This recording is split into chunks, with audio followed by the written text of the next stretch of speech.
আমরা দেখেন যে এই যে নির্বাচন কমিশনের যে তফসিলটা ঘোষণা হলো, স্পেসিফিক ডেট তারা বলতে পারলো না, আজ না কাল, এই মাসের শেষ সপ্তাহ না আগামী মাসের প্রথম সপ্তাহ, ইত্যাদি ইত্যাদি বললো আর কি।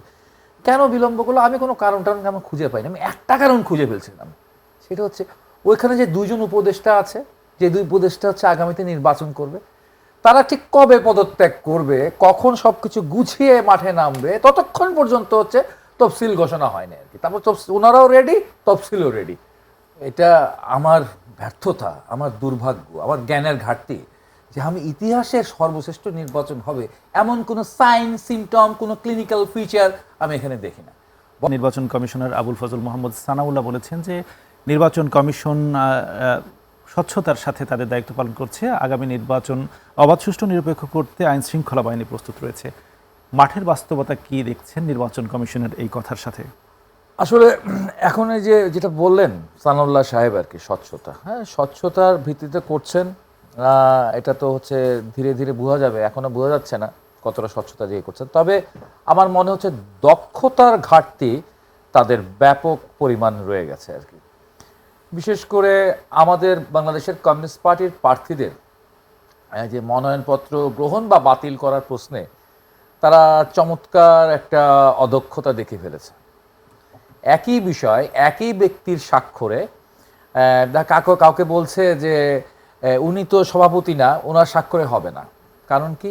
ওই ওয়েবসাইট আপগ্রেড হয় নাই, আমাদের আগের সভাপতির নাম এখানে রয়ে গেছে, ফলে নতুন সভাপতির স্বাক্ষরে হবে না, এ বলে অনেককে বাতিল করে দেওয়া হলো। আবার একই ব্যাপার, একই সিগনেচার আবার অনেক জায়গায় গ্রহণ করে ফেলা হলো, ফলে দেখা গেল 20 জনেরটা গ্রহণ হলো না, বাকি আবার 50-60 জনেরটা গ্রহণ করে ফেললেন আর কি। তো এই বিষয়গুলো তো নিশ্চয়ই স্বচ্ছতার মধ্যে পড়ে না, বিষয়গুলো পড়ে অদক্ষতার মধ্যে আর কি। হ্যাঁ, এই জায়গাটা তাদের হোমওয়ার্কের ঘাটতি ছিল আর কি। হ্যাঁ, এই হোমওয়ার্কের ঘাটতি আর কোথায় কিভাবে আছে সেটা তো আসলে এখন বলা যাচ্ছে না। ফলে আমার মনে হয় আরও হচ্ছে স্থিরভাবে আরও হচ্ছে একটু গতিশীলভাবে তাদেরকে আগাইতে হবে। আর একটা প্রশ্ন হচ্ছে সুষ্ঠু নির্বাচনের গ্যারান্টি। সুষ্ঠু নির্বাচন এখন কিন্তু দুই দিক দিয়ে চ্যালেঞ্জ, এটা একটু মনে হয়। একটা হচ্ছে গিয়ে আমাদের টিপিক্যাল যে কন্ডিশন থাকে সেটা হচ্ছে ইলেকশন কমিশন বায়াসড হয়ে যান। ইলেকশন কমিশন যারা সরকারে থাকেন সেই সরকারের দলের প্রতি বায়াস হয়ে যান। সেই কারণে এত লড়াই, এত সংগ্রাম, একটা নির্দলীয় নিরপেক্ষ সরকারের অধীনে নির্বাচনের দাবি আমরা তুলেছিলাম। আমরা বলেছিলাম তদারকি সরকার, রফিক ভাইরা বলেছেন তত্ত্বাবধায়ক সরকারের। এটা দীর্ঘদিন ধরে, এক যুগ ধরে এটা নিয়ে আমরা লড়াই করে এসেছি আর কি। লড়াই টড়ে করে যেটা পেলাম, এক ধরনের নির্দলীয় সরকারের অধীনে নির্বাচন হচ্ছে। কিন্তু মাঝে মাঝে মনে হয়, হ্যাঁ সবসময় মনে হয় না, মাঝে মাঝে মনে হয় যে তাদের হচ্ছে কোনো রাজনৈতিক দলের প্রতি ইনক্লাইনেশন রয়েছে, খোদ এই সরকারের আর কি, নির্বাচন কমিশনের কথা বলছি না আর কি, খোদ সরকারেরই হচ্ছে গিয়ে ইনক্লাইনেশন আমরা দেখি। আমরা দেখেন যে এই যে নির্বাচন কমিশনের যে তফসিলটা ঘোষণা হলো, স্পেসিফিক ডেট তারা বলতে পারলো না, আজ না কাল, এই মাসের শেষ সপ্তাহ না আগামী মাসের প্রথম সপ্তাহ, ইত্যাদি ইত্যাদি বললো আর কি। কেন বিলম্ব করলো আমি কোনো কারণ টারণ আমি খুঁজে পাইনি। আমি একটা কারণ খুঁজে ফেলছিলাম, সেটা হচ্ছে ওইখানে যে দুইজন উপদেষ্টা আছে, যে দুই উপদেষ্টা হচ্ছে আগামীতে নির্বাচন করবে, তারা ঠিক কবে পদত্যাগ করবে, কখন সবকিছু গুছিয়ে মাঠে নামবে, ততক্ষণ পর্যন্ত হচ্ছে তফসিল ঘোষণা হয়নি আর কি। তারপর ওনারাও রেডি, তফসিলও রেডি। ওনাদের গতির সাথে মনে হয় তফসিল ওনাদেরকে অনুসরণ করে সামনে আগাচ্ছিল।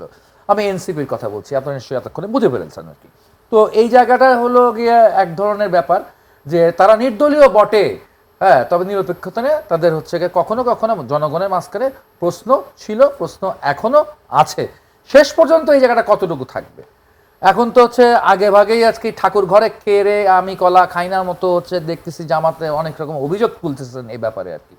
কিন্তু এই ইসি বাইরে যে উপরে যে এন্টারিম গভর্নমেন্ট আছে, সেই এন্টারিম গভর্নমেন্ট যাদের দিকে ইনক্লাইন্ড তাদের কিনে তো উনি জোট বেঁধে বসে আছেন আর কি এনসিপির সাথে। ফলে অবশ্যই এই আমরা এই ব্যাপারে হচ্ছে কসাস, এই ব্যাপারে আমরা শঙ্কিত বটে। তবে এখন পর্যন্ত যা হয়েছে তার মধ্যে আমি যদি বলি যে কারো দ্বৈত নাগরিকত্ব আছে। আপনি চিন্তা করে দেখেন, একটা লোক দ্বৈত নাগরিক, সে এমপি ইলেকশন করতে গেছে, তারপর আবার হলফনামার মধ্যে আবার ঝামেলা আছে, তাকে দিছে বাতিল করে। তাকে বাতিল করে দিলে দোষ কার? নির্বাচন কমিশন। নির্বাচন কমিশন দোষ কেন? আপনি ভাই জানেন দ্বৈত নাগরিক হচ্ছে গিয়ে বাতিল হয়ে যাবে, আপনি দ্বৈত নাগরিককে নমিনেশন দিয়েছেন, এখন বলেন ইলেকশন কমিশন খারাপ, ইলেকশন কমিশন বিএনপির দিকে হেলে গেছে। আরে করলেন একটা বড় গ্রস মিস্টেক। ঠিক আছে, আপনি অভিযুক্ত হয়েছিলেন, আপনি সাজাপ্রাপ্ত ছিলেন, সেটা আপনি হলফনামে উল্লেখ করলেন না। উল্লেখ না করে এখন বললেন যে ওই কক্সবাজারের অমুক জায়গায় অমুক উপজেলার ইয়া হচ্ছে গিয়ে আওয়ামী লীগের দোষর, অমুক ডিসি এর দোষর, অমুক পুলিশ অফিসার দোষর ইত্যাদি ইত্যাদি কথা বলা শুরু করছেন। বিষয়টা তো তাদের দলের দায়িত্বশীলতার ঘাটতি, তাদের হচ্ছে মেধার ঘাটতির কারণে তারা ভুলভাবে উত্থাপন করছেন হচ্ছে মনোনয়নপত্র এবং হলফনামা। তো তার দায়ভার হচ্ছে তো আবার কেন নেবেন? তো এরকম নানা রকম কথা আছে। কিন্তু আমি আগেই বলেছি এটি দুটো দিকে নির্ভর করে একটা সুষ্ঠু নির্বাচন, যেটা হচ্ছে ট্র্যাডিশনালি যে আমার কমিশন কতটা অবাধ থাকবে, কতটা নিরপেক্ষ থাকবে, কতটা দক্ষতার সাথে, স্বচ্ছতা ও দক্ষতা শব্দটা আমি নিয়ে আসতে চাই, ইফিসিয়েন্সি শব্দটা নিয়ে আসতে চাই। শুধু অনেস্ট হলে হবে না, শুধু ক্রিস্টাল ক্লিয়ার হলে হবে না, ইফিসিয়েন্টলি সে কতটা আগামী 35টা দিন চালাবে এবং শেষ পর্যন্ত এটা একটা সমাধান করবে, এই বিরাট বড় একটা ঐতিহাসিক দায় দায়িত্ব এই ইলেকশন কমিশনের উপর আছে। কিন্তু তার আগেও একটা বড় চ্যালেঞ্জের জায়গা, আমি যেটা শেষ করিনি, আপনি বলবেন মানে এই যে এতক্ষণ পর্যন্ত আপনারা দেখেছেন যে বিগত দিন মাননীয় প্রধান উপদেষ্টার যে কর্মকাণ্ড তারা পরিচালনা করেছে সরকারের পক্ষ থেকে, আপনি কি দেখতে পেয়েছেন যে ইতিহাসের সর্বশ্রেষ্ঠ নির্বাচন হওয়ার জন্য প্ল্যাটফর্ম কতটা তৈরি? এটা আমার ব্যর্থতা, আমার দুর্ভাগ্য, আমার জ্ঞানের ঘাটতি যে আমি ইতিহাসের সর্বশ্রেষ্ঠ নির্বাচন হবে এমন কোনো সাইন, সিমটম, কোনো ক্লিনিক্যাল ফিচার আমি এখানে দেখি না। বরঞ্চ আমি যা ফিচার দেখি একটা গতানুগতিকতার ফিচারের মধ্যে চলছে আর কি। বরঞ্চ আমি ছোটবেলায় দেখেছি, হ্যাঁ, আমার সেই কৈশোরোত্তর তারুণ্যে আমি 90 গণঅভ্যুত্থানে অংশগ্রহণ করেছি, 91 নির্বাচন দেখেছি, সেই সময় আমি কাজ দেখেছি মাত্র 3টি মাসে বরঞ্চ একটা ঐতিহাসিক নির্বাচন হয়েছিল বাংলাদেশে। আমি 96 নির্বাচন দেখেছি, আমি 2001 নির্বাচন ছিল, আমি নিজে প্রথম নির্বাচন অংশগ্রহণ করেছি 2008 সালে। তো আমি সেই সমস্ত নির্বাচন দেখেছি, তার সাথে খুব বেশি হচ্ছে গিয়ে মানে প্রাচ্য খুব চমৎকার ঐতিহাসিক কোনো কিছু এখানে হচ্ছে না, নানাভাবেই এখানে হচ্ছে না আর কি।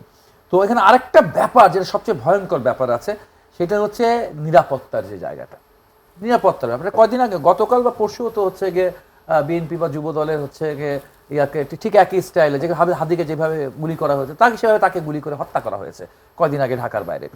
তো এরকম ঘটনাগুলো ঘটছে এবং যে অস্ত্রগুলো বিহাত হয়ে গেছে 5ই আগস্ট, আপনি ভয় পাচ্ছেন কিনা? আমি ভয় পাচ্ছি না। আমরা হলো গিয়ে এত ভয় পেলে তো আর যে ধারা রাজনীতি করি, বামপন্থী বা কমিউনিস্ট রাজনীতি করতেই আসতাম না, ঠিক আছে। সেদিন থেকেই আর কি মাথায় বেঁধেই নেমে এসছি, আমরা লাল কাপড় বেঁধেই নেমে এসছি যে এটার সাথে হচ্ছে ইলেকশন করলেও মরতে পারি, ইলেকশন না করলেও মরতে পারি। কিন্তু আমি স্পষ্টভাবে আরেকটি শব্দ উচ্চারণ করছি যে 80% লুট হয়ে যাওয়া অস্ত্র উদ্ধার করতে ব্যর্থ হয়েছে এই ইন্টারিম গভর্নমেন্ট। আবার বলে ঐতিহাসিক নির্বাচন হবে। এবং কি শুধু তাই নয়, জেল ভেঙে যে আসামি কয়েদিরা ভেঙে গিয়েছিল তার মধ্যে অনেকেই ছিল কনভিক্টেড জঙ্গি, ঠিক আছে। তারাও হচ্ছে বেরিয়ে গেছে এবং তারা গণতন্ত্রকে বিশ্বাস করেন না। তারা মনে করেন ইসলামে গণতন্ত্রের কোনো জায়গা না। তারা যে এই ভার্সনের ইসলামকে বিশ্বাস করে, সেই ভার্সনের মধ্যে ডেমোক্রেসি হচ্ছে একটা কুফরি, একটা ফাসেকি হচ্ছে ডেমোক্রেসি, ভোট দেওয়া হচ্ছে একটা ফাসেকি, সেটা তারা বিশ্বাস করে যারা মিলিটেন্ট পলিটিক্সটা করে। এবং এরা কিন্তু হচ্ছে গিয়ে এখন হচ্ছে বেশ স্বাধীনভাবেই ঘুরে বেড়াচ্ছে, নানা জায়গায় ঘুরে বেড়াচ্ছে।